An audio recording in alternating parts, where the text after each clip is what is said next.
तो जैसे हमारी प्रथा है, गुरुवार को गुरु पूजा, गुरुदेव की आवाज़ में क्रिया और साथ में कोई ना कोई गुरु स्टोरी। तो ये जो गुरु स्टोरी है ये मेरी धर्मपत्नी जो है अंशुमा, उनकी टीटीसी के टाइम के बारे में है। तो उन्होंने जब ये टीटीसी किया था 2014 में, तो उस वक्त जो है टीटीसी के बीच में होली का त्योहार आया था। तो आप सबने शायद जब भी होली होती है तो हम लोग बहुत सारे स्टेटस फोटोग्राफ शेयर करते हैं, तो आपने देखा होगा गुरुदेव की एक तस्वीर है जिसमें वो पूरी तरह से रंगे हुए हैं।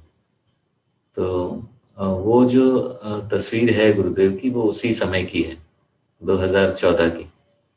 तो ऐसा हुआ कि टीटीसी का सेकेंड लास्ट, या मेरे ख्याल से 2-3 दिन ही बचे थे, 1-2 दिन ही बचे थे टीटीसी के, पूरा टीटीपी इन लोगों का कंप्लीट हो गया था।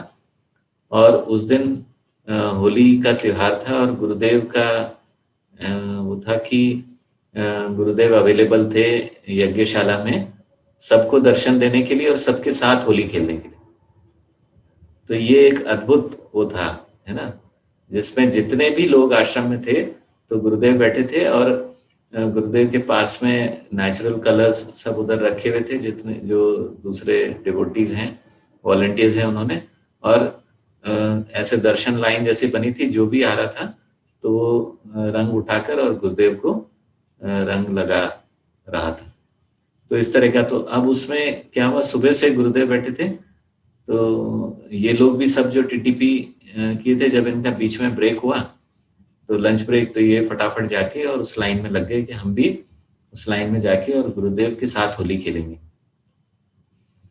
तो अब उस दौरान क्या हुआ, इतनी लंबी लाइन और इतने सारे लोग, और हर व्यक्ति चाहता है कि गुरुदेव के पास में ज़्यादा से ज़्यादा समय बिताए, तो एकदम जल्दी जल्दी भी नहीं खिसकते हैं। तो ऐसे करते करते करते करते और जो लंच का टाइम था वो ओवर हो गया। और टीटीपी जिन लोगों ने किया है, जो टीचर्स हैं, वो जानते हैं कि टीटीपी का सेशन कैसा रहता है। टीटीपी में जब समय दिया गया है सेशन में पहुंचना बहुत ज़रूरी है। तो उससे पहले जो है ये आया था कि ये सेशन बहुत इम्पोर्टेंट है, इसको अटेंड करना है और कोई लेट होना नहीं चाहिए। तो ठीक है, आप लोग जब जहाँ जा रहे हैं सब जाइए, बट अभी सेशन में आना टाइम पे ज़रूरी है। तो वो होता ही है टीटीपी में, ये मैंडेटरी है। तो अभी क्या हुआ कि बिल्कुल समय ऑलमोस्ट कंप्लीट हो गया, तो सारे ये टीटीपी वाले उस लाइन में खड़े थे, एक एक करके सारे टीटीपी वाले उस लाइन से जाने लगे कि हमारे टीचर जो हैं वो नाराज़ हो जाएंगे।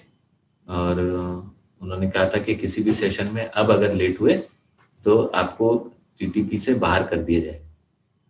तो बोले, सब आपस में कानाफूसी करने लगे, फिर उसके बाद एक एक करके सब खिसकने लगे उस लाइन में से। तो ऐसा करके अंशुमा और 2 टीचर्स और हैं वहाँ से हमारे साथ में, वो 2 लोग रह गए, 3 लोग रह गए।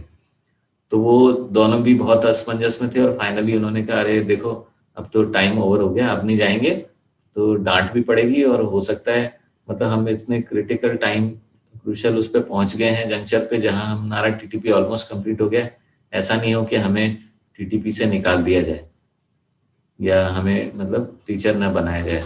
तो बोले हम लोग तो चलते हैं, तुम भी चलो। तो पर अंशुमा ने कहा, नहीं मैं तो नहीं जाऊंगी, भले ही मुझे मेरा टीटीपी कैंसिल हो जाए, चाहे कुछ भी हो जाए, मुझे दोबारा आना पड़े टीटीपी करने के लिए, टीचर्स ट्रेनिंग के लिए, पर गुरुदेव सामने बैठे हैं और उनके साथ होली खेलने का अवसर है, मैं छोड़ के जाने वाली नहीं। और वो दोनों बेचारे घबरा गए और वो दोनों वहां से निकल लिए, जाके वहां पे सेशन में बैठ गए। तो सारे जितने भी टीटीपी पार्टिसिपेंट्स हैं सब बैठ गए इसको छोड़ के, और ये वहां खड़ी रही बिना किसी परवाह के कि मतलब मुझे टीचर बनाएंगे कि नहीं बनाएंगे, मेरा सेशन मिस होगा या नहीं होगा। गुरुदेव के सामने इसका नंबर आया और उसमें गुरुदेव को इन्होंने बहुत अच्छे से रंग लगाया, गुरुदेव से गले मिले और इतनी तृप्ति का इनको अनुभव हुआ। और जैसे ही ये वहां से लाइन से जैसे ही बाहर निकले, पीछे से पता चला, अनाउंसमेंट हुआ कि जो उसके जस्ट बाद का, लंच के बाद का जो सेशन था वो कैंसिल हो गया गुरुदेव के दर्शन की वजह से, दर्शन लाइन की वजह से वो सेशन ही कैंसिल हो गया। तो अगला सेशन जो था वो 2 घंटे बाद। तो वो तब तक फिर जो है जब तक ये वहाँ से निकले तब तक फिर गुरुदेव उठ के, उस वक्त काफ़ी समय हो गया था, और बाकी पार्टिसिपेंट्स दौड़ के जब तक आए तब तक गुरुदेव जो है वहाँ से जा चुके थे। तो ऐसा होता है गुरुदेव के साथ में, मतलब हमको वो एक ऐसे सिचुएशन में लाके खड़ा कर देते हैं, तब हमें लगता है कि हमें क्या चूज़ करना है ना? तो हमें गुरुदेव का एक खास वो है कि हमें पहले से वो बताते नहीं है कि मैंने तुम्हारे लिए क्या रखा है ना? तो उसके लिए जो है हमें अपने बैरियर्स को तोड़कर आगे बढ़ना होता है। पर जब हम उन बैरियर्स को तोड़कर जब हम उनके नज़दीक जाते हैं, तब हमें बहुत कुछ मिलता है। पर वो पहले हमें कभी भी ये नहीं दिखाते कि मैं क्या देने वाला हूँ, है ना? जैसा उन्होंने बोला है, सत्व जो होता है, सत्व की प्रकृति है। सत्व की प्रकृति में क्या होता है, शुरुआत में कष्ट होता है ना? और उसके बाद अनंत काल के लिए आनंद की अनुभूति होती है। तो वैसा ही गुरुदेव के साथ होता है कि हमें ऐसा लगता है, चाहे हम एडवांस कोर्स करने जा रहे हैं, ब्लेसिंग करने जा रहे हैं, वीटीपी, टीटीपी, कोई सा भी कोर्स, साधना के लिए उठना है, कुछ भी करना है, तो उसमें पहले बहुत कष्ट तकलीफ दिखती है। बोले अरे ये क्या है, इसके लिए छुट्टी लेना पड़ेगा, इसके लिए ये करना पड़ेगा, रूटीन सेट करना पड़ेगा, टाइम मैनेज करना पड़ेगा, बहुत सारी चीज़ें हमें सोचनी पड़ती हैं। परंतु जब हम उन सब बैरियर्स को तोड़कर और सब कुछ को साइड में रख के जब हम गुरुदेव के प्रति समर्पित हो जाते हैं, तो फिर हमें क्या-क्या मिल जाता है, उसका हम जो है एहसास भी नहीं कर सकते।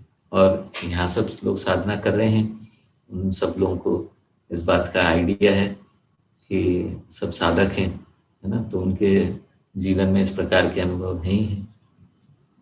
तो ये जो है आज की गुरु स्टोरी, मेरी तरफ से इतना ही है। जय गुरुदेव।